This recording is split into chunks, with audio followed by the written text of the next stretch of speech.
तो हम आज भी आपके लिए ये एक नया आइडिया लेकर आए हुए हैं। तो आप हैरान हो रहे होंगे कि YouTube में कभी आपने इस तरह के नए तरीके ईजाद करते हुए कभी नहीं देखे होंगे। ये आयरन प्लेट यहाँ पर नजर आ रहा है, इससे हम आज आपके लिए वाटर हीटर बनाएंगे, क्योंकि अभी सर्दियाँ आने वाले हैं। तो आज हम हीटर की तरफ ज़्यादा तवज्जो देंगे, क्योंकि हमें पानी गर्म करने की ज़्यादा ज़रूरत होगी, हर घर में इसकी ज़्यादा ज़रूरत होगी। सो हम आज इससे वाटर हीटर बनाएंगे। बहुत ही सिंपल सादा तरीके से ये वर्ल्ड में भी आपको मिल सकता है, और ये आप इलेक्ट्रॉनिक शॉप से भी आप हासिल कर सकते हैं। सो ये कहीं जलेगा भी नहीं। इसकी जगह अगर रात जो बाजार से आप लेते हैं तो वो जल सकता है।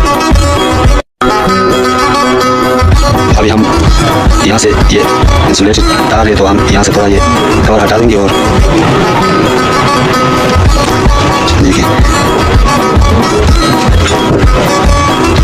अभी हम इस आयरन प्लेट से वाटर हीटर बनाएंगे। देखिए अभी बिल्कुल सीधा साधा तरीके से हम एक वायर इसमें लपेट लेंगे। देखिए एक वायर हम इसके साथ लपेट लेंगे।